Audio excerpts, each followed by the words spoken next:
L'histoire commence par une compétition internationale de jeu, une compétition appelée la piste sanglante, chauffée à blanc. Le combat entre les joueurs a été incroyablement spectaculaire, le public a regardé et s'est demandé qui allait gagner ce championnat, si ce serait Liu Shikai, ou encore le brillant Topsin, dont la progression était légèrement supérieure à celle de son rival. Soudain, l'animatrice de l'émission porte son attention sur un autre joueur. La bataille a également impliqué un joueur qui s'était endormi pendant le concours. Il venait de s'essuyer les yeux et tout le monde l'acclamait déjà parce qu'il était enfin réveillé. En regardant sa montre, il s'aperçut qu'il avait dormi pendant 1 heure, sa progression étant très en retard sur celle de ses concurrents. Mais le héros n'a pas songé à abandonner, car pour lui, ce jeu est très simple. Avec une concentration et une application incroyables, il entreprend de rattraper ses adversaires. Le présentateur était abasourdi par le jeu de cet imbécile. La légende veut qu'une seule chance sur 1 million permette de s'en sortir avec un super saut. Et le héros a réussi, il a commencé à progresser dans le jeu à une vitesse incroyable. En l'espace d'1 minute, il avait déjà gagné plus de 20%,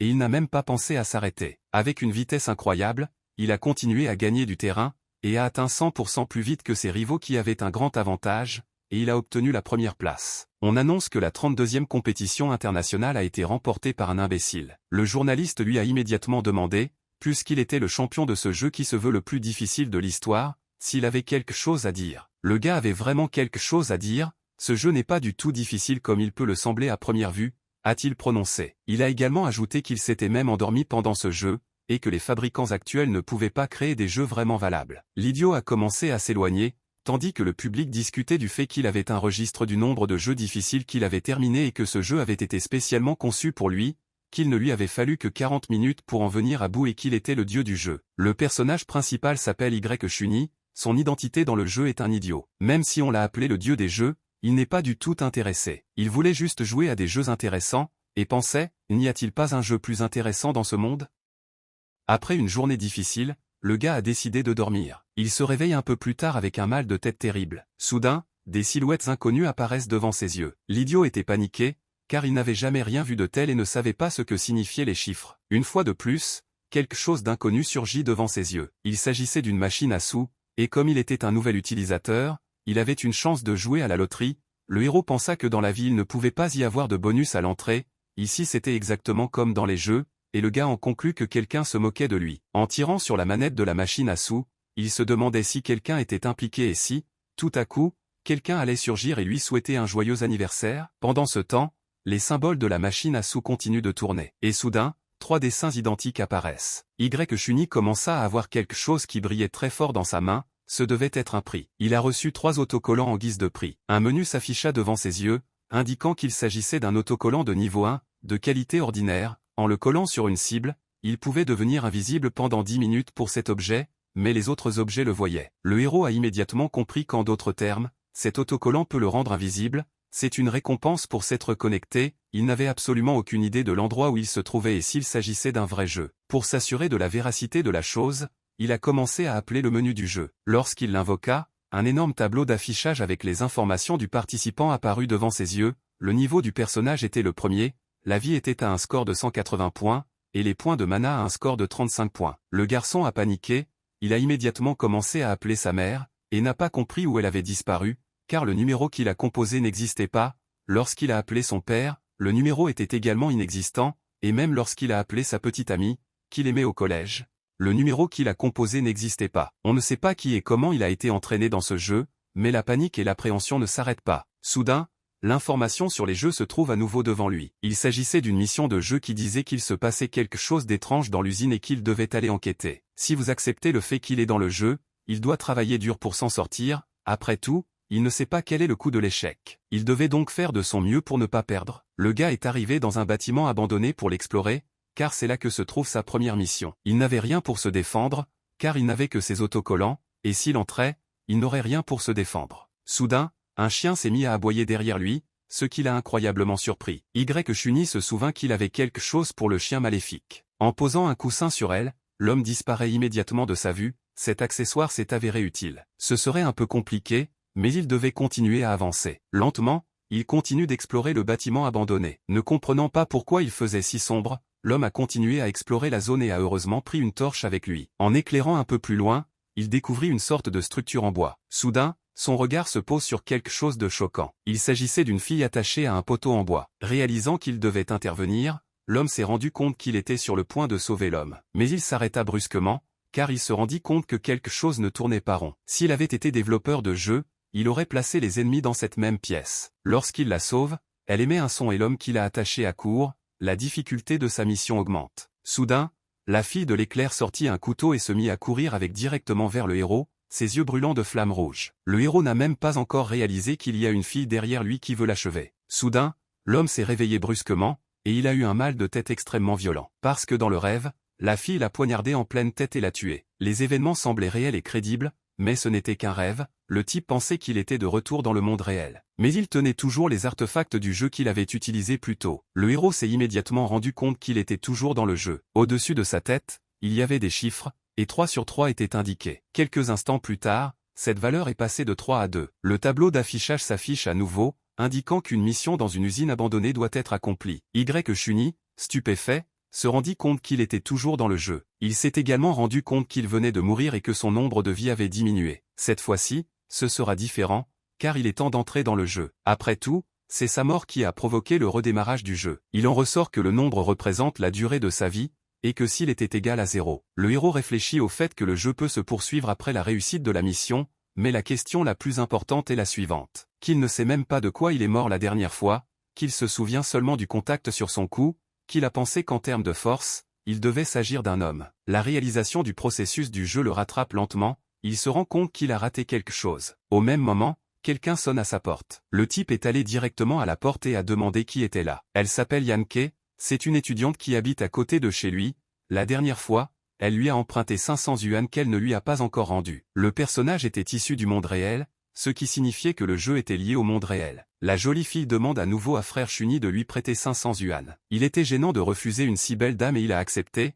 La fille savait qu'il avait un gros prix en espèces à ce concours. Grâce à un virement bancaire, Shuni transfère instantanément 500 yuan à la jeune fille. Elle lui a été incroyablement reconnaissante et lui a assuré qu'elle rembourserait la totalité de la somme ce mois-ci. Pendant ce temps, le héros réfléchit au fait qu'il s'agit peut-être d'un indice qu'il n'a pas obtenu la dernière fois parce qu'il était très pressé et que le système ne lui répondait pas. Lorsque la jeune fille est partie, il a été indiqué derrière elle que la relation s'était améliorée et 10 points ont été attribués. Ce cœur signifiait une relation, il y a une simulation d'une relation amoureuse dans ce monde, a réalisé le jeune homme. La panique s'empare de lui, car la dernière chose pour laquelle il est doué, c'est l'amour, mais cela pourrait affecter la vitesse du jeu. Il a de nouveau été informé que quelque chose d'étrange se passait dans l'usine et qu'il devait enquêter. Comme la dernière fois, il se dirige lentement vers l'usine. Il a suivi les instructions et s'est rapproché petit à petit. Lentement, un pas après l'autre. Une fois de plus, la fille ligotée, qui ne disait absolument rien, est entrée dans son champ de vision. Il avait dit adieu à la vie ici la dernière fois, il devait avoir raté quelque chose, et il commença à examiner les alentours. En regardant de plus près la jeune fille, il s'aperçut qu'il y avait également un cœur et une inscription, tout comme Yanke, et que la mission indiquait qu'il devait sauver un otage. La mission était exactement la même, il s'est approché de la fille par derrière et a commencé à lui détacher les mains, puis il lui a demandé si elle allait bien. Soudain, la jeune fille se mit à sourire et Blackheart disparut. La jeune fille innocente l'a regardé avec pitié et lui a dit qu'elle allait bien. Shuni a immédiatement commencé à lui poser des questions sur son identité et la raison de sa présence ici.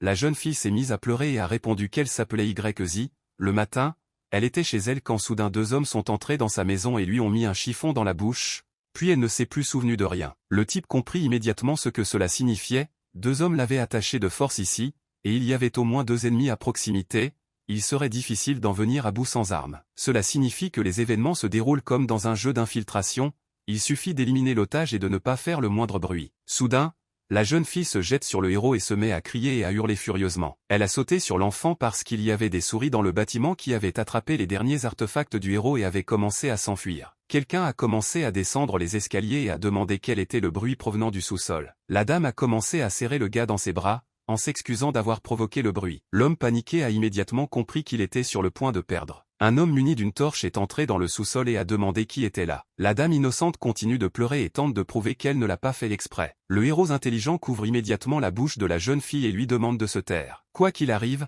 elle n'avait pas le droit de poser la moindre question, ni d'émettre le moindre son, elle devait hocher la tête si elle comprenait, et c'est ce qu'elle a fait. Mais d'abord, Shuni demande à la jeune fille de le lâcher. En regardant autour de lui, le gars s'est dit que ce serait bien d'avoir ces 2 autocollants, mais si vous considérez ce jeu comme un stealth. En tant que joueur expérimenté, il savait qu'il devait trouver un endroit où il ne serait pas remarqué. Prenant la jeune fille par la main, il commença à se diriger vers un endroit où se cacher. Les deux hommes descendent au sous-sol, ne comprenant pas ce qui s'est passé ni d'où viennent les bruits. L'un d'entre eux a constaté que la jeune fille s'était enfuie et que leurs affaires étaient mauvaises. Les voleurs ont discuté du fait qu'ils n'auraient pas dû voler cette fille, mais ils l'ont fait quand même. S'il n'y en avait qu'un, ils pourraient encore s'en sortir, mais avec deux, c'était peu probable. Pendant ce temps, la jeune fille s'est incroyablement mise à le serrer dans ses bras. L'homme s'est senti mal à l'aise, et il lui a demandé de ne pas se presser si fort contre lui. Le héros souhaitait déjà que le cambrioleur quitte la cave plus tôt. Soudain, il se cogne accidentellement la poitrine et émet un bruit sourd. Les voleurs ont immédiatement entendu le bruit provenant du coffre et ont braqué leur lumière dessus. Shuni Together et la jeune fille se couvrirent immédiatement la bouche pour éviter de faire des bruits inutiles. De la vapeur coula sur leur visage et ils commencèrent à s'agiter frénétiquement. En regardant rapidement le coffre, les voleurs ont commencé à crier à ceux qui se trouvaient là de sortir. Après avoir regardé le coffre pendant un moment, le héros réalisa qu'il allait devoir les affronter. Bien qu'il ait gagné des combats dans le jeu, ce n'était pas comme dans la réalité, et il ne savait pas s'ils avaient des armes. Près du coffre, les hommes ont trouvé une souris qui criait fort. Se rendant compte que ces bruits étaient produits par une souris, ils réfléchirent à ce qu'ils allaient faire, car la fillette s'était échappée. Ni l'un ni l'autre n'avaient la moindre idée de ce qu'ils allaient faire par la suite, mais il était clair qu'ils devaient bientôt changer d'endroit. Pendant ce temps, le héros commence à sortir du coffre. Incroyablement, ils ont été sauvés grâce à une seule souris. Shuni a regardé autour d'elle et s'est rendu compte qu'il n'y avait personne, puis a dit à la jeune fille de sortir. Oubliant presque ses artefacts, il commença à les ramasser sur le sol. Il demande ensuite à Yezi de se dépêcher pour que les hommes ne reviennent pas. Soudain, la jeune fille lui saisit le bras et lui demande d'attendre. Elle remarque que Shuni a ramassé un artefact et lui demande ce que c'est. Surmontant sa gêne,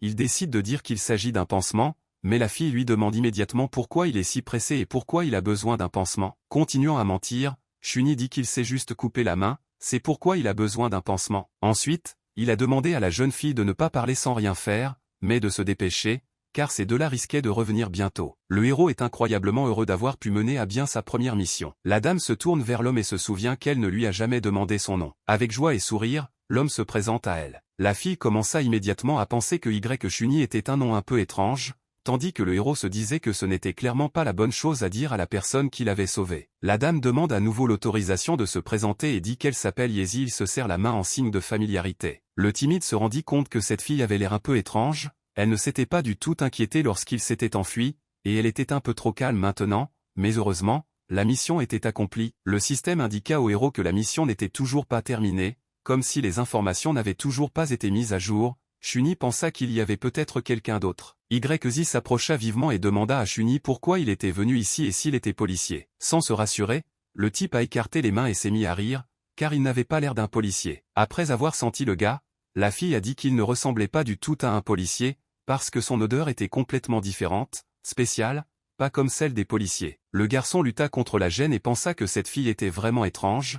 Il lui demanda où se trouvait sa maison, car il voulait emmener. D'un ton assuré, la jeune fille répond qu'elle n'en a pas besoin. Puis elle s'est mise à crier hystériquement qu'elle s'ennuyait à la maison. Elle et Shuni étaient bien plus intéressantes à fréquenter, le gars ayant toujours eu l'impression que la fille le séduisait. En se tapotant le visage, l'homme se calme, car il doit d'abord terminer la mission. S'il ne rentre pas chez lui avec elle, il doit l'emmener au poste de police pour terminer la mission, mais Yezi refuse également. Avec une force incroyable, Lady ne voulait pas rentrer chez elle, mais si elle avait le choix entre le poste de police et la maison, elle choisissait de rentrer chez elle. Un peu plus tard, ils arrivèrent à un manoir incroyablement grand. Shuni fut extrêmement surpris, car il ne s'attendait pas à voir une telle maison. En état de choc, Shuni demande si c'est vraiment la maison de la fille. Elle le regarde avec surprise et lui demande aussi ce qui ne va pas avec la maison. Shuni a réalisé qu'elle travaillait peut-être comme bonne ici, c'est pourquoi elle portait un costume de bonne. Yezi a commencé à rire, après tout c'était son hobby. La dame a souri et a demandé si l'homme voulait entrer, puisqu'elle était seule à la maison en ce moment. Le héros a tenu bon jusqu'au bout et a dit qu'il ne voulait pas, puis il a fait un signe de la main pour que la fille rentre chez elle. Ne s'attendant pas à une telle réaction, la jeune fille a été choquée et a sorti son numéro de téléphone pour dire à l'homme de l'appeler s'il avait des problèmes. Shuni se détourna et commença à partir, car il avait encore des choses à faire, mais soudain la jeune fille l'appela. Après tout, elle voulait lui dire qu'elle ne le trouvait pas aussi intéressant qu'elle le pensait. Le héros n'a même pas réalisé ce qu'elle voulait dire, mais il continue à s'éloigner. C'est étrange qu'il ait ramené l'otage chez lui, mais la tâche n'est pas encore accomplie, il ne se rend pas compte de ce qu'il a pu manquer. Après tout, il aurait pu s'agir d'otages complètement différents. Soudain, il s'est rendu compte qu'il restait encore deux énigmes à résoudre dans le cadre de ce travail. Premièrement, combien d'otages il y a, et deuxièmement, comment il est mort la première fois. Il doit rentrer chez lui plus rapidement, se reposer et voir s'il y a d'autres récompenses pour entrer dans le jeu. La dame a continué à regarder avec perplexité le type s'éloigner. Et derrière elle se trouvait une lame avec laquelle elle pouvait tuer un homme à tout moment. Quelque temps plus tard, Chunyi est retourné à l'usine. Il était vide depuis longtemps, pas de kidnappeur ni d'otage, c'est tout. En ouvrant la porte de la pièce où il se trouvait, il découvrit quelque chose d'horrible, c'étaient les restes de personnes inconnues dans cette même pièce. La panique s'empare du héros, il ne comprend pas comment cela peut être là, ni comment cela a pu se produire. De retour chez lui, paniqué, il se mit à vomir, car ce qu'il avait vu était incroyablement dégoûtant. Chunyi se rend compte qu'il ne doit pas surestimer sa force. Peut-être était-ce la fatigue ou la peur, mais après être rentré à la maison, il s'est endormi immédiatement. Le téléphone de Chunya sonne, l'alarme est réglée sur 9 heures. Le garçon fut surpris, car il n'avait pas fait cela, il n'avait pas mis le réveil lui-même. Le deuxième jour, il disposait à nouveau d'une machine à sous avec des récompenses aléatoires, et il a commencé à la faire tourner. On dirait que c'est la même chose ici, vous pouvez obtenir des récompenses en vous connectant tous les matins. Cette fois, faites tomber 3 symboles de lunettes de soleil sur l'écran de la machine à sous. Le personnage principal a été récompensé par des lunettes de soleil de niveau 1, de qualité moyenne, qui lui permettent de voir des indices. En regardant les lunettes, l'homme n'a pas encore compris l'utilité de l'effet. Au moment où il les enfile,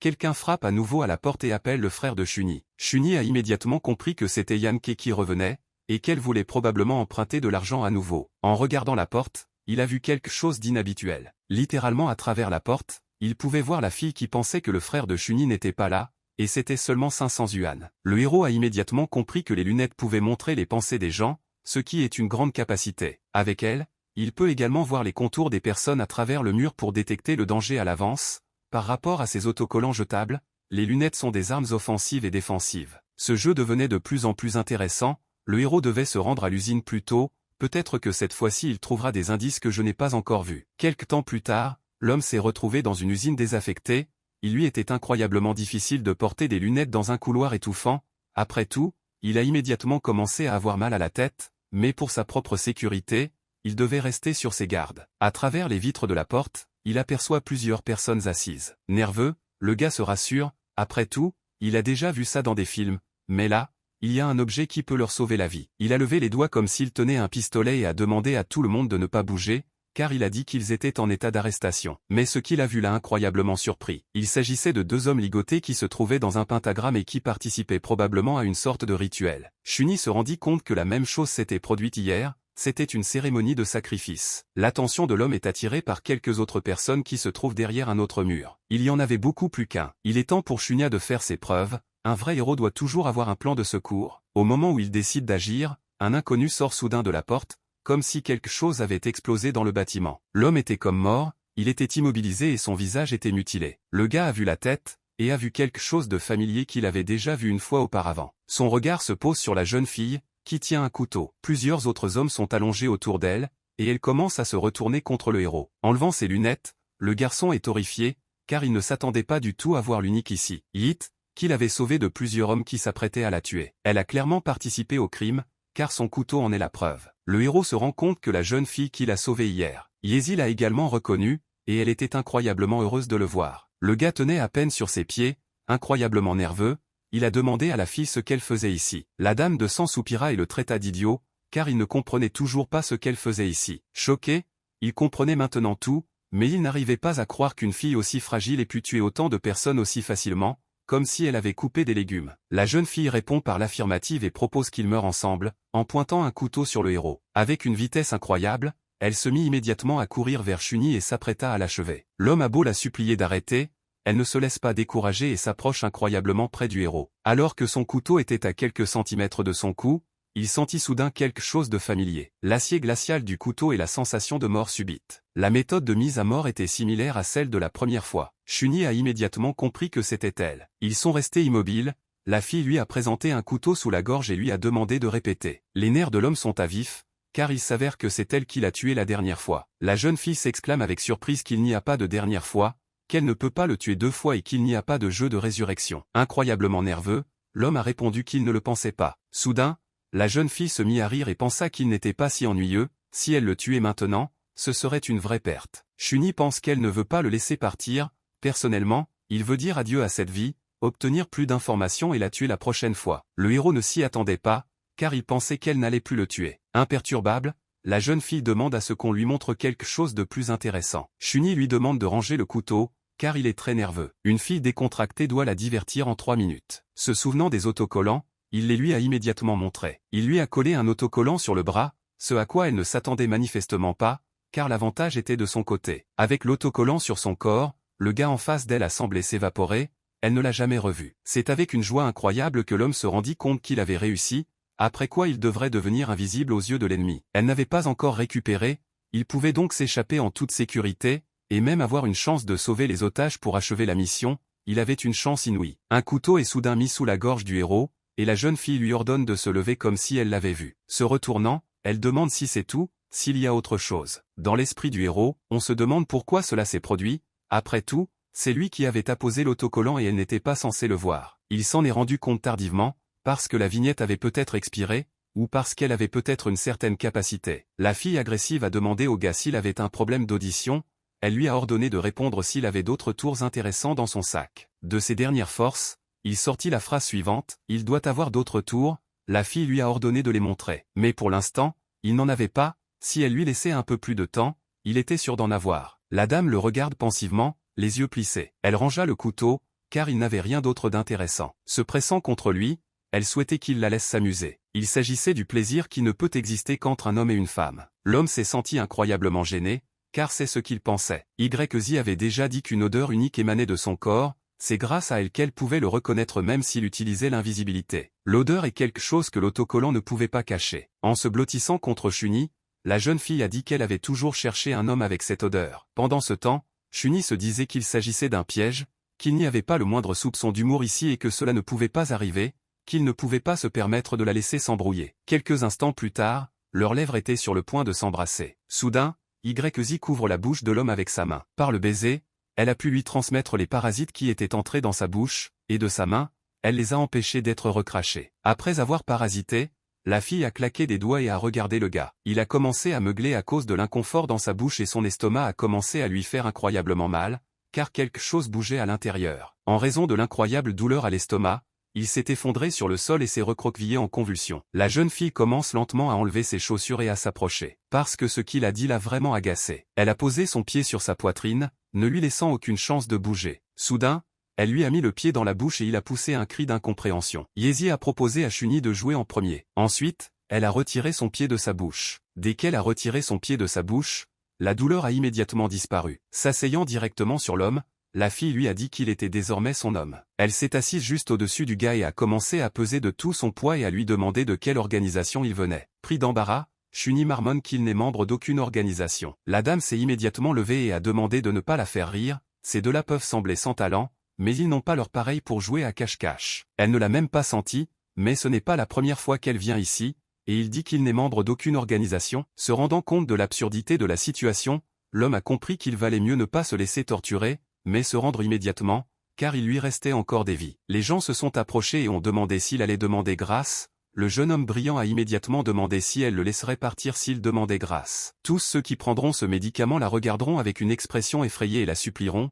mais c'est trop ennuyeux, le gars a été le premier à rire comme ça. Le héros réalise immédiatement que toutes les autres personnes exposées au remède ont été détruites. Sans même accorder une seconde d'attention au héros, la jeune fille s'approche de plus en plus et lui demande à quoi il pense. Dans son esprit, l'homme pensait que cette femme était le diable. Alors qu'il se rapprochait encore plus, elle se mit à rire, pensant qu'il était drôle comme un chiot, et qu'elle ne le tuerait pas cette fois-ci. Ne perdant pas l'occasion, le héros lui demande immédiatement qui elle est et pourquoi elle est là. Les hommes criaient une sorte de sacrifice à Dieu, alors la fille les a laissés la kidnapper, elle pensait qu'il y aurait des dieux, mais il s'est avéré que c'était un jeu ennuyeux qui l'a fait s'endormir, juste un kidnapping et une tuerie. Pauvre kidnappeur, ils s'en veulent probablement d'avoir choisi la mauvaise cible. Le héros était incroyablement curieux de savoir pourquoi elle l'avait tué la première fois à l'époque, car même s'il le lui demandait, elle ne répondrait pas, car ce n'était pas dans ses souvenirs. La dame a donné à l'homme une carte avec un code QR et lui a demandé de l'utiliser à l'avenir pour la contacter. Lorsque le message de YDSU arrive, Chuni n'a que 10 secondes pour y répondre. Sinon, elle frappera et appellera. Chuni a immédiatement réalisé qu'elle était le diable en chair et en os. La dame devait partir, et il devait passer plus de temps au téléphone, sinon, le chiot pourrait mourir, et elle s'est mise à rire furieusement. Après avoir repris des forces, il a libéré les otages et ils sont partis. Chuni a dit au revoir aux otages et leur a demandé de prendre soin d'eux, ce dont ils l'ont remercié. Le système lui a donné une récompense pour la mission et l'a félicité de l'avoir accomplie.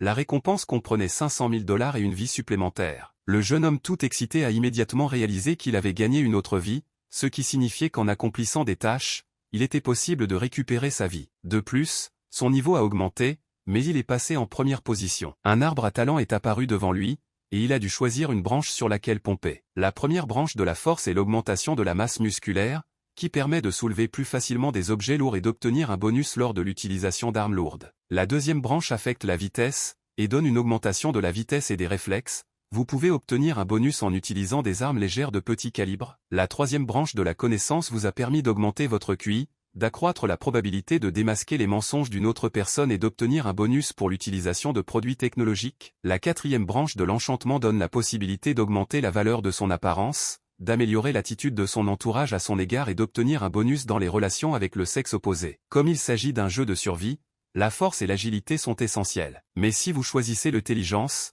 vous augmentez la probabilité de prévoir le danger. C'était incroyablement difficile de choisir. Le charme est inutile mais facilite les relations avec le sexe opposé, donc le héros a voulu l'utiliser. En appuyant sur un bouton du menu, il a augmenté le charme de 5 points. La beauté est importante, mais ce jeu n'a rien à voir avec le fait de se battre et de tuer. Shuni a décidé de changer de jeu et d'ouvrir un harem dans ce jeu. Soudain, il a ressenti une lourdeur dans les bras et les jambes et s'est senti très étourdi. Lorsqu'il choisit le charme, toutes les autres compétences sont modifiées de -1 point. Dans une confusion incroyable, Hero n'a pas réalisé ce qui se passait, car il ne l'a appris que maintenant. La colère l'a envahi et il a crié dans tout le quartier que ce jeu était cassé. Fatigué, il rentre chez lui et ouvre la porte de sa chambre. C'était une terrible erreur, après tout, l'addition était complètement inutile, il était incroyablement fatigué alors qu'il marchait le long de la route, personne ne se retournait même sur lui, il ne comprenait toujours pas comment le charme fonctionnait, et aussi ses propriétés de caractère étaient de 9 points de force, 9 points de vitesse, 9 points de connaissance, 15 points de charme. Soudain, quelqu'un s'exclame derrière lui que Shuni est de retour. C'est encore la même fille qui voulait lui emprunter de l'argent. Shuni lui a demandé ce qu'elle voulait. Dès que Shuni se tourne vers elle, elle répond immédiatement qu'elle ne veut rien, mais le héros se rend compte qu'elle voulait lui emprunter de l'argent la dernière fois, et qu'elle avait emprunté 500 yuan la dernière fois. Accablée de gêne, elle dit non, car elle vient de penser. Après tout, aux yeux de Yankee, le personnage principal était incroyablement séduisant, il avait des abdominaux acidés, elle pensait que le frère de Shuni était incroyablement beau. La jeune fille voulut rapidement reprendre ses esprits, car sa beauté la mettait mal à l'aise. La jeune fille, embarrassée, lui demande d'oublier l'argent et lui demande s'il veut regarder un film ce soir. Elle s'est rapprochée de plus en plus et a dit qu'après lui, il pourrait le faire. Soudain, quelqu'un a crié Iscom, la fille a immédiatement titubé, tout le monde était en état de choc. En effet, c'était le mari de la jeune fille qui venait de voir Shuni lui prendre la main. Le mari était incroyablement en colère et regardait avec des yeux comme s'il voulait achever le héros. Shuni est stupéfait,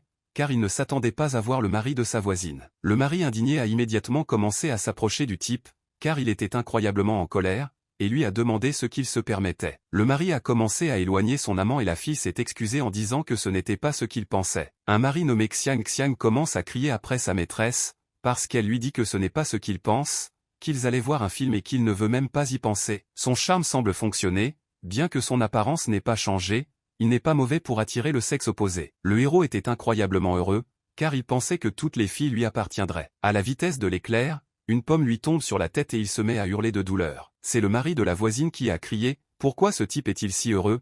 Parce qu'il va maintenant s'occuper de Shuni aussi, une fois qu'il aura fini d'élever sa femme. Xiang Xiang a commencé à ramener sa femme à la maison. La fille s'est retournée au dernier moment et a dit au revoir à l'homme. Le lendemain matin, le réveil sonne à nouveau à 9 h. Comme prévu, quelle que soit l'heure à laquelle il se couche, il se réveille toujours à 9 h précises. Cependant, ce sont les gains quotidiens qui sont les plus importants à l'heure actuelle. La récompense pour être entré aujourd'hui était une corde de niveau 1, dont l'effet était que si elle était utilisée dans un endroit où le héros n'était pas surveillé, il serait possible de s'échapper. En guise de récompense supplémentaire, l'homme a également reçu un téléphone de niveau 1, qui permet de pirater des équipements à portée de main. La corde sera utile puisqu'il n'a pas pu s'échapper la dernière fois. Un téléphone portable capable de pirater des appareils est également très utile. La prochaine tâche se présente devant les yeux du jeune homme, il s'agit d'aller dîner. La difficulté de la dernière mission de sauvetage d'otages était de niveau E, et aujourd'hui, le simple fait d'aller manger, mais avec une difficulté de niveau D, il semble qu'ils doivent faire face à des difficultés. Plus les tâches sont difficiles, meilleur est le résultat, il a juste faim, il a besoin de se promener et de manger des nouilles. Un peu plus tard, l'homme s'est mis à marcher dans la rue Fanhua. Les lunettes n'ont rien montré, il y a probablement quelque chose de caché dans le magasin, il doit trouver d'urgence un restaurant de nouilles chaudes. Dès qu'il est arrivé au restaurant, il a immédiatement appelé le serveur et a demandé une portion de nouilles. En un instant, la serveuse s'approche de lui avec une assiette de nouilles chaudes. Shuni s'est rendu à l'établissement où travaillait son voisin, c'était une coïncidence incroyable, ils ont tous les deux été immédiatement embarrassés. La jeune fille travaillait ici parce que sa voisine Xiang Xiang travaillait à proximité et qu'elle a décidé de s'installer elle aussi près de la maison. Elle l'a supplié de lui pardonner parce qu'il y avait eu une erreur hier, le gars était embarrassé mais a dit que ce n'était pas grave. La voisine a demandé au frère de Shuni de l'aider, et il a pensé qu'elle voulait lui emprunter à nouveau de l'argent. La dame a commencé à dire que son frère s'était trompé, qu'elle n'avait pas besoin d'argent. Après la journée d'hier, Xiang Xiang l'ignore, la jeune fille veut que Shuni le lui donne, à l'adresse qu'elle lui écrira. Un message est immédiatement apparu devant son visage, avec une mission, indiquant de remettre un cadeau à Xiao Xiao. Ce collier est nécessaire pour aller dans la rue Fanhua, mais il y a quelque chose qui ne va pas ici, il doit être prudent. Le type est arrivé à l'adresse, la fille était censée être quelque part dans le coin, mais le type ne savait pas où se trouvait l'endroit où elle travaillait. Lorsqu'il est entré dans le bâtiment, il a été accueilli par un grand nombre de filles qui l'ont salué comme un patron, il n'a pas réalisé ce qu'était cet endroit ni ce qu'il lui en a coûté pour y entrer. Les filles ont immédiatement commencé à le draguer, après tout, elles ont compris que c'était la première fois qu'il venait ici, elles se sont adressées à lui comme à un patron, ont voulu le familiariser avec leur service et lui ont proposé de demander une carte VIP. Le type embarrassé a répondu qu'il cherchait quelqu'un, et nous avons failli nous évanouir, car il y avait d'énormes seins près de lui. Il a été accueilli par une autre fille, la chef d'équipe, qui lui a demandé son nom, puis lui a donné une liste de tous les travailleurs, avec toutes les informations telles que le nom, la taille, le poids. C'était un livre formidable, parce qu'il ne s'agissait pas d'une simple liste d'informations. Mais c'était un jeune homme honnête, même s'il était curieux, il ne regarderait pas, et il avait besoin de se calmer, mais il n'avait pas non plus le droit de prétendre qu'il avait vu le monde. Prenant toute sa détermination dans un point, il se tourna vers le chef de groupe et lui demanda si Xiang Xiang était ici. La fille a immédiatement pensé que le gars était son invité et qu'il devait se reposer puisqu'elle allait bientôt arriver et qu'il pouvait utiliser tout ce qu'il y avait dans la chambre. Toute la pièce était rose, il n'y avait qu'un seul endroit où s'asseoir, c'était un lit d'eau. Shuni a réalisé qu'il s'agissait du monde des adultes et a pensé qu'il s'agissait d'une perversion incroyable. La jeune fille est venue voir son cher patron et a pensé qu'il devait l'attendre. Xiang Xiang stupéfait, en voyant Shuni ici, le gars lui a immédiatement demandé pourquoi elle était habillée ainsi. La dame n'était pas à l'aise avec le fait qu'il la fixe ainsi, après quoi elle lui a demandé comment il savait où elle travaillait et pensait qu'il la suivait. Rejetant, et le gars a commencé à nier ses paroles, car il ne ferait pas une telle chose. Xiang Xiang travaillait donc ici, le type pensait qu'elle vendait des vêtements ou qu'elle travaillait comme serveur. Xiang Xiang à genoux, Shuni lui a immédiatement demandé si tout allait bien, mais la jeune fille lui a répondu que les hommes étaient tous les mêmes, mais que puisqu'il l'appelait par son nom, il devait en finir rapidement. Elle aurait pu être n'importe qui, après tout elle avait une bonne note pour le service, la fille voulait qu'il la laisse prendre les devants. Pris de gêne, il l'arrête, après tout elle avait mal compris, il voulait juste lui donner quelque chose. Mais la jeune fille ne s'arrête pas, et à la vitesse de l'éclair, elle commence à l'embrasser doucement. Après le baiser,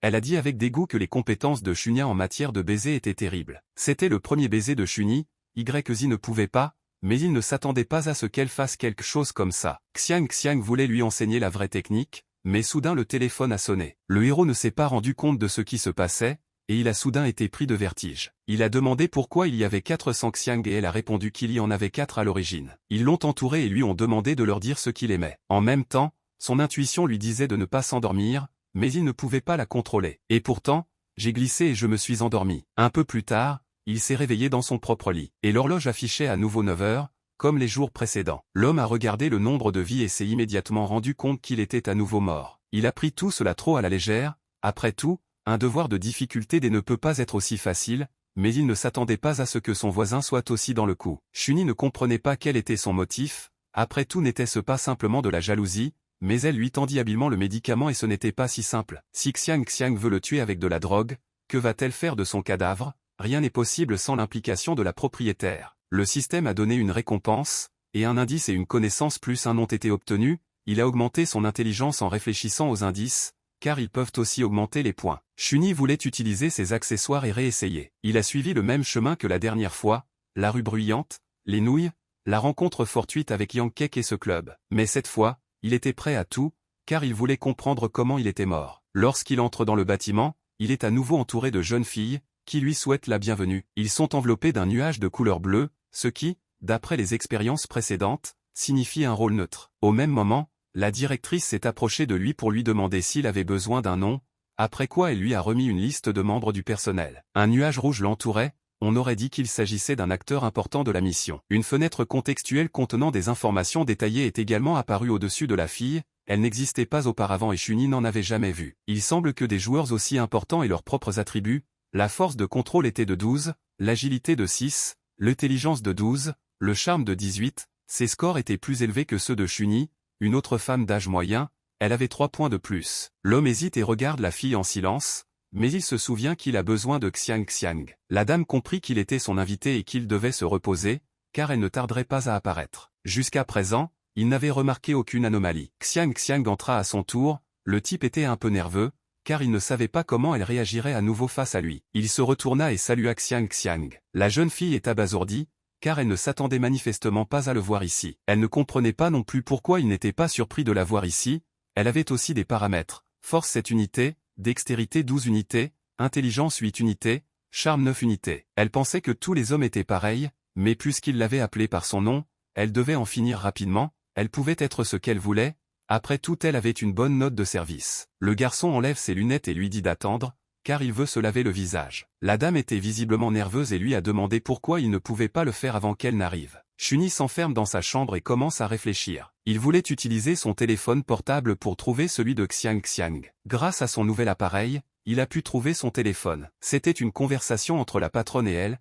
La patronne disait qu'il fallait détruire Sam, quel qu'il soit, et qu'il fallait le forcer à boire le poison par tous les moyens. Shuni pensait déjà à appeler la police, car il ne savait pas quoi faire. Le jeune homme doit alors faire semblant d'être mort et s'évanouir. Le gars était extrêmement abasourdi, car c'était pour savoir où il allait être emmené. Le niveau de ce système était bas. La dernière fois qu'il a embrassé Xiang Xiang, il n'a pas remarqué qu'elle avait porté le médicament à sa bouche. Bien sûr, il est possible de l'enlever, et il ne veut pas perdre à nouveau son premier baiser. Après tout, il devrait appartenir à la personne qu'il aime. Soudain, Shuni demanda à Xiang Xiang de lui verser de l'eau, car il avait très soif. La jeune fille se dit qu'il était temps, car elle pourrait ainsi verser le médicament dans l'eau. Xiang Xiang voulait qu'il mette cela sur le compte de la malchance. Ensuite, la jeune fille lui a donné l'eau qu'il avait tant demandé, mais elle était empoisonnée. Le personnage a commencé à faire semblant de boire de l'eau, alors qu'il la versait en réalité dans l'évier, puis il a commencé à dire qu'il avait des vertiges et que la salle de bain était très encombrée. La dame attendait que Shuni s'évanouisse. Dès que la jeune fille l'a entendu tomber,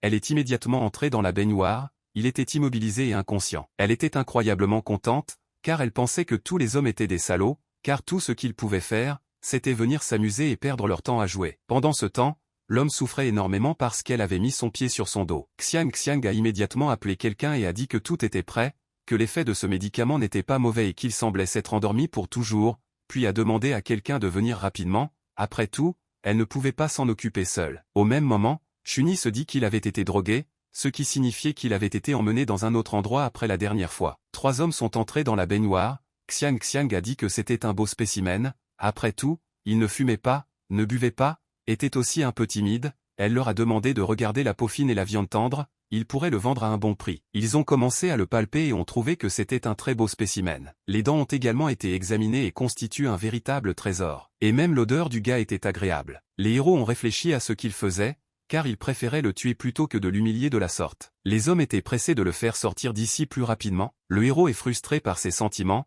car il n'a pas réalisé combien de temps il allait devoir endurer cela. Quelques dizaines de minutes plus tard, il le pose sur la table et commence à le regarder tous ensemble. Le directeur a regardé son corps et lui a dit que tout allait bien, qu'il avait encore largement le temps de prendre ses médicaments et qu'il fallait attendre l'arrivée du médecin. Xiang Xiang se tourna immédiatement vers madame et lui demanda si sa dette avait été remboursée après cette épreuve. La femme l'a réconforté et lui a dit que la dette avait été payée. Xiang Xiang en a été incroyablement heureuse et l'a remercié. Entre-temps, la maîtresse leur a dit de ne pas couper le gars, parce qu'il ne pouvait pas laisser les organes se blesser, parce que cette fois-ci il voulait le vendre à un bon prix. Après tout, les acheteurs d'orgues étrangers ont été incroyablement généreux. Lorsque tout le monde a quitté la pièce, Shuni a commencé à se lever, il a compris de quoi il s'agissait d'un gang de criminels qui faisait du trafic d'organes, s'il ne faisait pas attention, il deviendrait de la viande sur la table de quelqu'un, comme la dernière fois. Heureusement, ils étaient très confiants dans l'efficacité du médicament et n'ont même pas essayé de le retenir. Il était temps d'utiliser la corde. Il l'a utilisée et elle s'est instantanément envolée quelque part. Cet objet était incroyablement utile,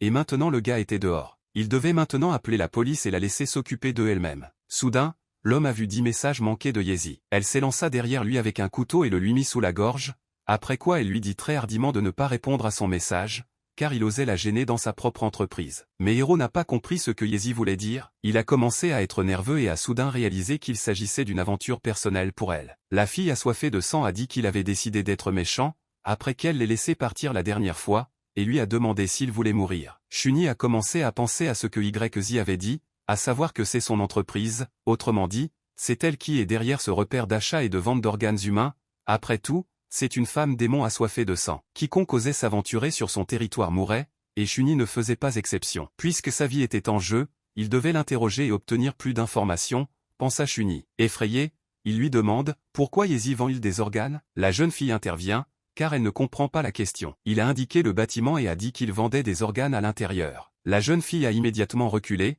car elle ne comprenait pas quel droit ils avaient de vendre des organes, elle ne savait pas qu'il le faisait. Elle s'est approchée de lui et lui a demandé de raconter tout ce qu'il avait appris. Entre-temps, la directrice et son personnel ont vu que Shuni s'était échappé, la directrice a commencé à blâmer le médecin, parce qu'il a dit que les effets de la drogue duraient plusieurs heures, le médecin ne comprenait pas comment cela était possible. Soudain, Shuni et YZ font irruption dans la pièce. Ils étaient tous deux incroyablement en colère et prêts à tout détruire sur leur passage. Les malfaiteurs se rendent compte qu'ils sont maintenant deux, le docteur pense qu'il est le diable, car il s'est enfui et a amené la fille ici. Le médecin l'a regardée et lui a dit qu'elle avait une peau incroyablement lisse et qu'elle vaudrait 20 millions d'euros. Il rit et commence à grimper, les mains sur la jeune fille. Mais soudain, Shuni s'est mis en travers du chemin du médecin et a dit qu'il s'occuperait de lui. Soudain, YZ se mit à rire, et Shuni ne comprit pas ce qu'il y avait de si drôle. Elle rit et lui dit de continuer, car il se comportait comme un chien de garde. Le docteur a soudain envie de frapper ce type, qu'il ignore. Le garçon se retourne à la vitesse de l'éclair pour réagir à l'attaque du médecin. Et en un instant,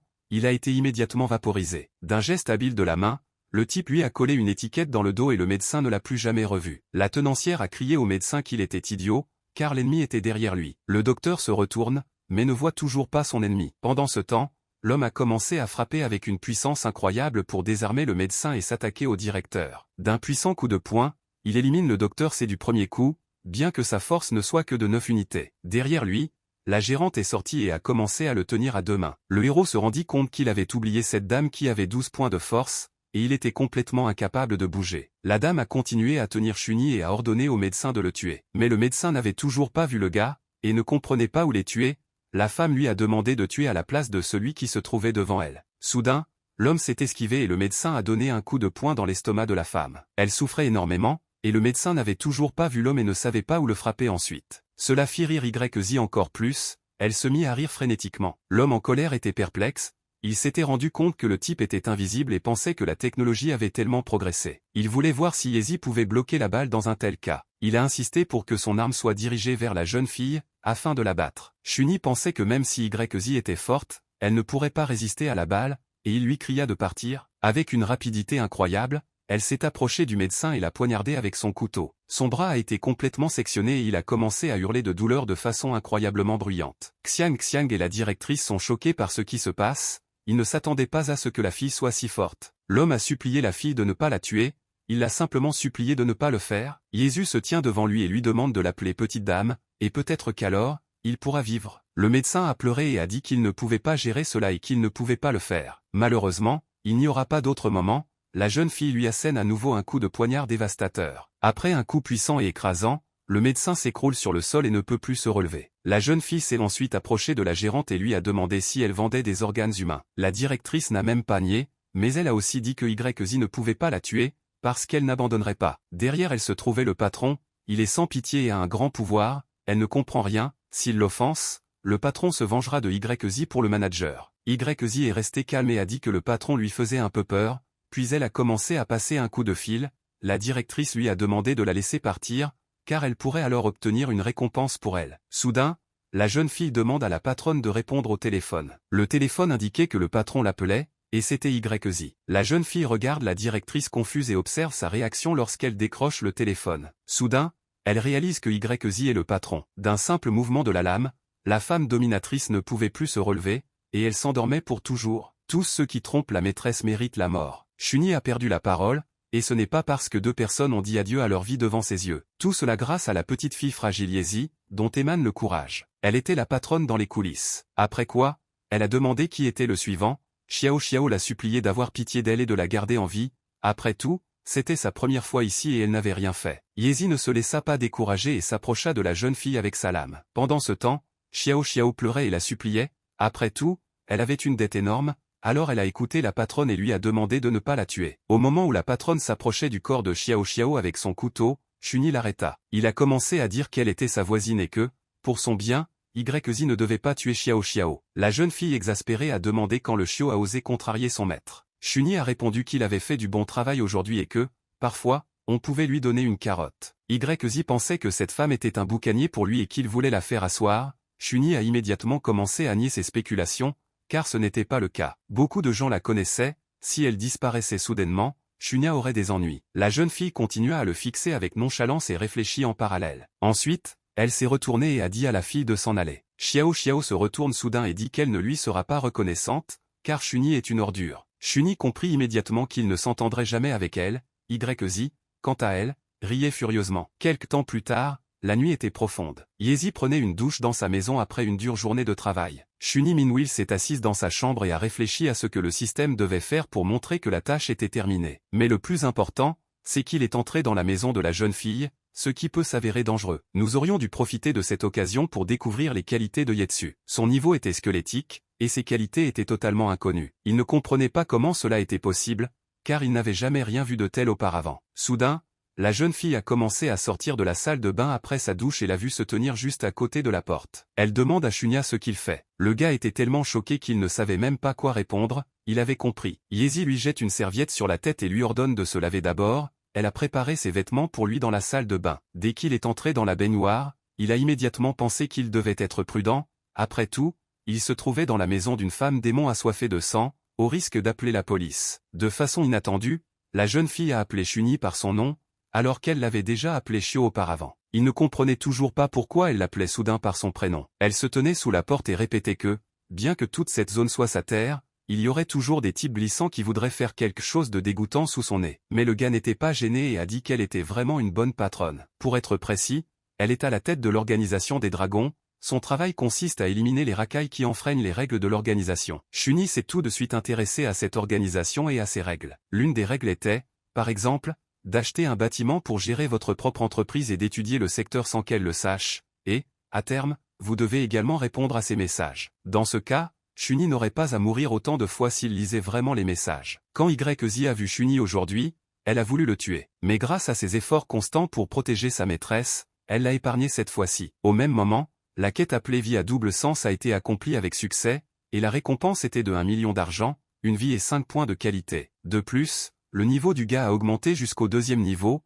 il a réalisé que cette fois-ci, le but de la tâche était de découvrir l'identité de Yzi. Cela signifiait également qu'il obtenait 5 points après avoir augmenté son charme, que les points des autres qualités diminuaient et qu'il fallait être plus prudent. Cette fois encore, il choisit l'enchantement plus 5. Après tout, un vrai homme doit aller jusqu'au bout. Après avoir pompé, il est immédiatement sorti de la douche. Cette fois-ci, lorsqu'il a augmenté ses points de charme, les autres qualités n'ont pas diminué, ce qui lui a permis de gagner beaucoup d'argent. Yzi s'est immédiatement tourné vers lui dès que Chunyi est sorti. Elle lui tendit la main, puis lui fit signe de venir avec elle. Je l'ai pris par la main dans l'autre pièce. Dès qu'ils sont entrés dans la chambre, elle l'a immédiatement jeté sur son lit. Après quoi elle lui a demandé de s'allonger et de ne pas bouger. Le type n'a pas compris ce qui se passait. Il se dit que c'était peut-être vrai, un jeu de harem amoureux, et qu'il devrait peut-être lui dire au revoir, mais il n'était pas encore prêt.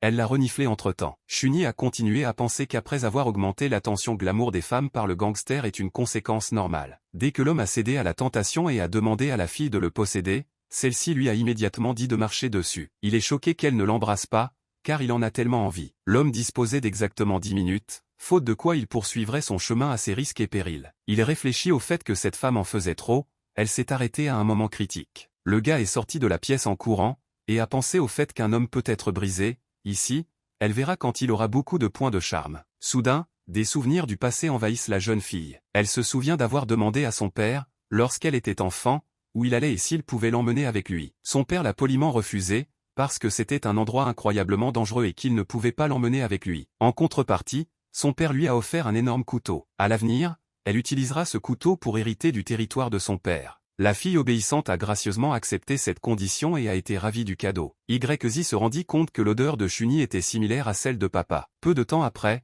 Shuni s'est à nouveau réveillé à 9 h du matin et a joué à la roulette avec les récompenses quotidiennes, mais cette fois-ci, les gants lui sont tombés dessus. Il s'agissait de gants de copie de niveau 1, de grande qualité, qui permettaient de copier n'importe quel objet touché en dernier par les gants, les objets disparaissant au bout de 5 secondes. Shuni se réjouit, car il n'avait encore jamais vu un objet de grande qualité tomber. Si cette chose a vraiment copié des articles, il n'a pas besoin de gagner beaucoup d'argent. L'objet a fonctionné, il a facilement réussi à copier le verre qu'il avait dans la main. Alors qu'il regarde les informations, la télévision annonce une nouvelle brûlante, un vol de bijoux a eu lieu dans la ville. Le vol a eu lieu dans la propriété derrière le journaliste, un saphir, qui était l'une des 10 pierres les plus importantes au monde, a été volé. Les voleurs se sont faufilés dans la maison du riche, ont comploté avec la femme de chambre et ont volé le trésor en seulement 15 minutes, quand soudain le téléphone de Shuni a sonné. C'était YZ qui demandait à Shuni s'il avait vu les nouvelles.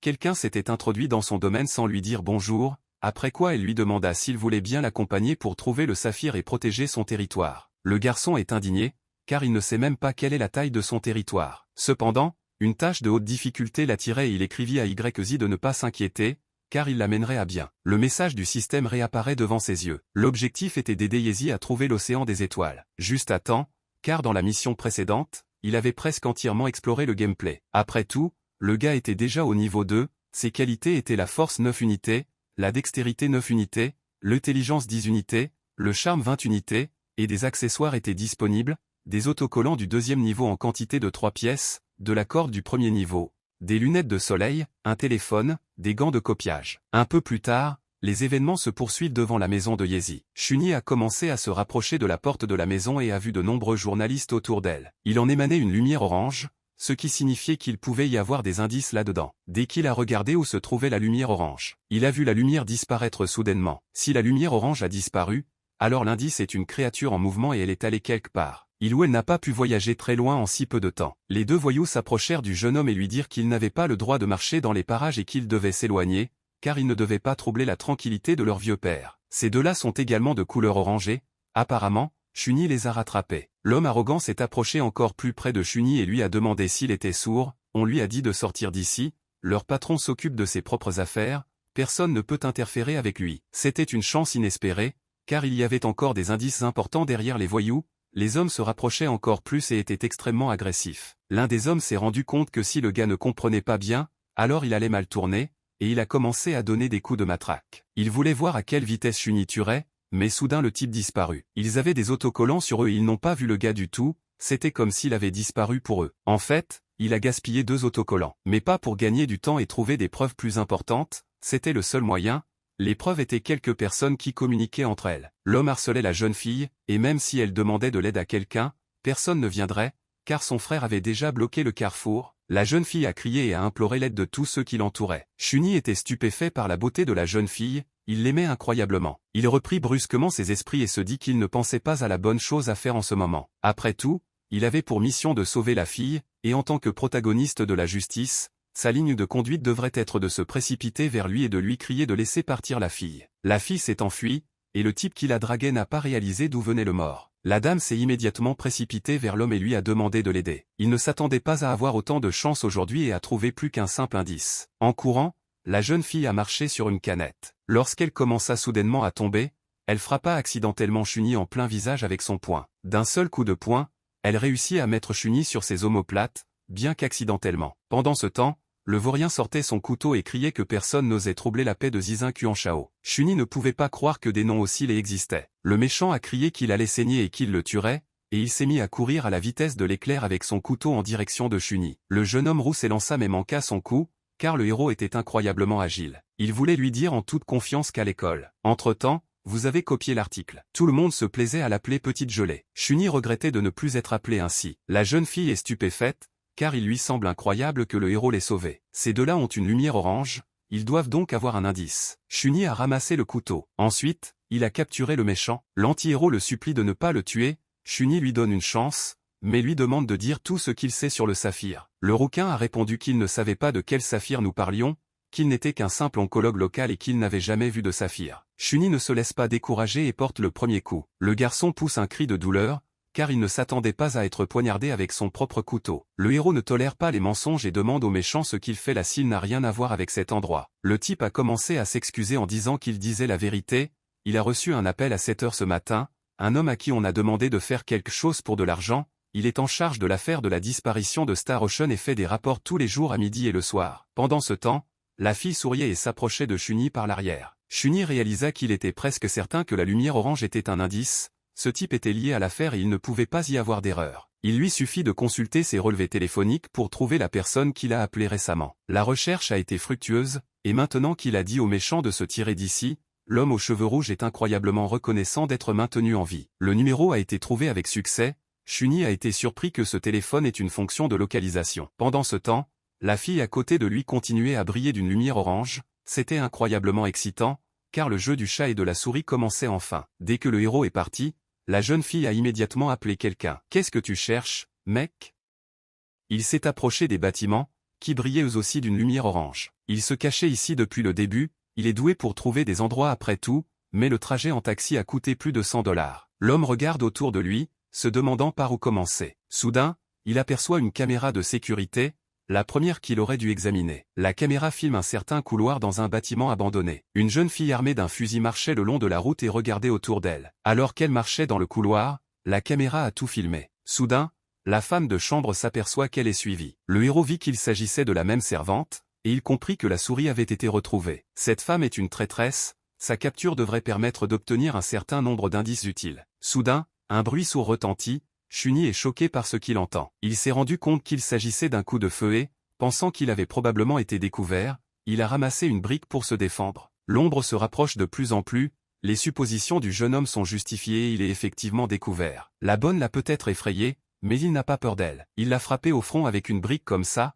sans calculer sa force et l'a clouée d'un seul coup, probablement qu'elle était déjà morte. L'homme a découvert que ce n'était pas lui qui l'avait tuée, mais qu'elle avait été abattue. C'est le fait d'un homme qui voulait tout prendre pour lui. Il s'est approché de la jeune fille pour voir si elle était vivante ou non. Ensuite, il a commencé à examiner son corps. Sur sa poitrine était accroché le diamant que l'homme voulait s'approprier. L'océan stellaire était à lui maintenant, pensait-il, il n'en laisserait pas un seul morceau lui échapper. Après avoir regardé un peu autour de lui, l'homme a également trouvé une brique ensanglantée près de lui. Il a crié qu'il avait vu quelqu'un et lui a ordonné de sortir, en pointant une arme dans la direction de Chunya. Le héros ne comprenait pas comment il avait pu manquer l'océan vers Saphir, il était trop bien élevé pour fouiner là, mais il devait vérifier là aussi. Il ne reste plus qu'à trouver un moyen d'arracher Saphir des mains de l'homme. Pendant ce temps, l'homme savait qu'il se cachait là et lui a ordonné de sortir, après quoi il a commencé à tirer sur cet endroit. Chunyi s'attendait à une fusillade et s'est rendu compte que la chasse était ouverte. Avec son fusil, il a commencé à tirer directement sur l'homme pour le tuer. En utilisant le tir ciblé,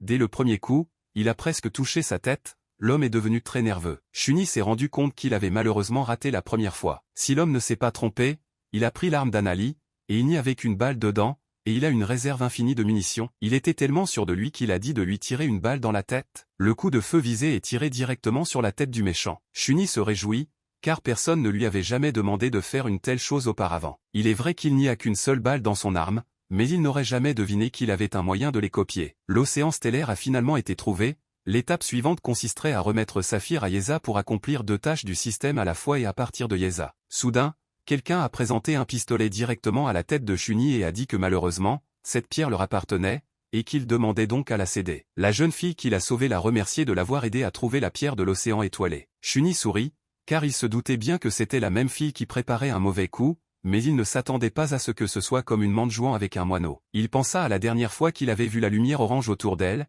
il avait senti que quelque chose n'allait pas, alors il l'avait observé. Chunyi mit en œuvre tout son charme et demanda à la jeune fille de ne pas être si impolie, après tout il voulait lui parler, les 5 points de charme qu'il avait ajoutés au début devraient être utiles. La fille qui avait pointé son arme sur le gars était incroyablement fascinée, car elle n'avait pas rencontré d'homme aussi beau depuis longtemps. Elle s'en prend directement à ses camarades et leur dit, elle est tombée amoureuse, c'est son homme, et elle ne laissera aucun d'entre vous le toucher. Le personnage a été incroyablement surpris et a pensé qu'il avait peut-être appuyé sur le mauvais bouton pour le charisme, car ce n'était pas ce à quoi il s'attendait. Mais le plus important est maintenant de survivre, c'est la priorité absolue. Quelqu'un avait tiré un coup de feu précis sur la fille amoureuse, en pleine tête, et elle était tombée raide morte. Le héros est abasourdi, car il ne s'attendait manifestement pas à ce que quelqu'un ose faire cela. Il s'agissait d'un homme qui était déjà mort, Chunyi ne comprenait pas comment cela était possible. L'homme vise directement Chunyi et lui ordonne de baisser son arme. Tout devient clair pour le protagoniste, le gang des voleurs est composé de 3 personnes, et il y a des jumeaux. Chunyi a dit qu'il essayait juste d'essuyer la poussière de l'océan des étoiles, et qu'elle était maintenant propre. Puis, il tendit le collier, et dit qu'il le rendait à son propriétaire légitime. La jeune fille regarda ce qui se passait, et ne comprit pas qui pouvait croire à une excuse aussi pathétique. L'homme regarde le collier mais reste perplexe. Il se met en colère et crie à l'homme de ne pas oser lui mentir. Ensuite, il a soufflé la poussière. Mettant le pistolet sur la tempe de l'homme, il lui a crié qu'il osait lui mentir et lui dire qu'il était propre, parce qu'il avait vu de la poussière sur lui. Chunyi a commencé à être visiblement nerveux, il est vraiment sous le choc. Après tout, il pensait avoir deviné de manière réaliste la copie avant de remettre le collier. La jeune fille continua à regarder et ne comprenait pas vraiment comment on pouvait croire cela. L'homme sourit et dit, bien que le joyau soit propre maintenant, il y a encore des déchets dans la pièce dont il faut se débarrasser. Soudain, il tire un coup de feu, mais le tir est allé droit dans le mur et n'a touché personne. L'homme ne savait pas où se trouvait ce type, car Chunyi avait apposé un autocollant sur son dos et était invisible pour lui. Entre-temps, il s'était baissé et se trouvait dans le dos de l'homme. Le garde de la jeune fille était également prêt à tirer et lui a ordonné de s'enfuir. Soudain, un nouveau coup de feu est tiré. Ce coup de feu a été tiré directement sur le garde, qui a commencé à tomber au sol. L'homme était dans une rage incroyable, car la jeune fille avait osé jouer avec lui, et elle le paierait de sa vie. Chunyi a crié que c'était maintenant au tour de l'homme de mourir. Il a frappé le méchant à l'arrière de la tête avec la brique et celui-ci a commencé à tomber au sol en laissant tomber l'arme. L'homme est tombé au sol et a été immobilisé. Avec ses dernières forces, il souffla qu'il ne s'agissait pas d'une bataille, mais qu'il avait frappé furtivement. La jeune fille ne comprend pas pourquoi il l'a sauvé et pointe son arme directement sur Chunyi. Le gars ne pouvait pas rester sans rien faire pendant qu'il intimidait la fille, après quoi il lui a demandé ce qu'elle était venue faire ici et si elle voulait voler l'océan stellaire. La jeune fille a dit que cette pierre était l'héritage de son grand-père, c'était le seul souvenir qu'elle avait de lui. Le héros a immédiatement compris que cela signifiait que cette fille était la propriétaire originale de ce saphir. La dame lui ordonna de parler moins, car elle avait vu ce qu'il avait fait. Elle lui ordonna donc de rendre le vrai Star Ocean maintenant. Chunyi réalisa que cette fille était attentive, et qu'elle ne s'était pas battue pour la pierre quand il avait donné un faux à l'imbécile. S'il donnait docilement la pierre maintenant, YZ le tuerait quand il le découvrirait. Il doit maintenant trouver un moyen de l'assommer et de s'emparer de la pierre. Dans un premier temps, l'homme lui donne docilement la pierre et la jeune fille le remercie pour sa coopération. Après quoi, elle a immédiatement commencé à s'éloigner. S'il l'attaque par derrière, il aura plus de chances de réussir son attaque. Chunyi commençait à peine à frapper, et la jeune fille voulait lui dire quelque chose. Elle dit qu'elle ne doit rien à personne, puisqu'il veut aussi Saphir, ils peuvent jouer franc jeu avec lui. Chunyi est décontenancé, car il ne comprend pas ce qu'elle essaie de lui dire. La jeune fille sort le collier de la boîte. Saphir est maintenant au rez-de-chaussée, ils descendront les escaliers depuis des directions différentes. Le premier à entrer et à prendre la pierre gagne. Le héros est déjà tout excité à l'idée de victoire, et commence à monter les escaliers en courant. Mais la jeune fille prend le pistolet en main, car elle n'a pas encore fini d'expliquer les règles du jeu. L'homme a continué à courir, même si la situation était étrange, mais il ne fallait pas rater une telle occasion. Il a déjà marché jusqu'à la boîte qui se trouve au rez-de-chaussée et attend la victoire. Soudain, il réalisa que pour une course de vitesse, elle était trop calme, et ne comprenait pas pourquoi elle ne faisait rien. Il voulait attendre encore 10 secondes, si elle ne se montrait pas, alors c'était un canular. La jeune fille lui était très reconnaissante de l'avoir sauvée, mais cette fois-ci, il allait devoir se rendre à elle. Le gars a commencé à regarder sur son téléphone les tours qu'elle avait préparées pour lui. À l'aide du téléphone, il a détecté le signal d'un autre téléphone portable situé à proximité, après quoi il a commencé à commettre l'effraction. Il a vu une fille qui l'attendait et était prêt à tirer depuis la fenêtre. Elle voulait jouer à cache-cache avec lui et il a déclenché à distance l'alarme de son téléphone. Il n'arrive pas à croire qu'il ne peut pas la trouver. Il se dit que c'est une bonne chose qu'il ne se soit pas précipité pour s'enfuir à la première occasion. Ayant copié l'arme, il voulait que le combat soit vraiment équitable dans ce cas.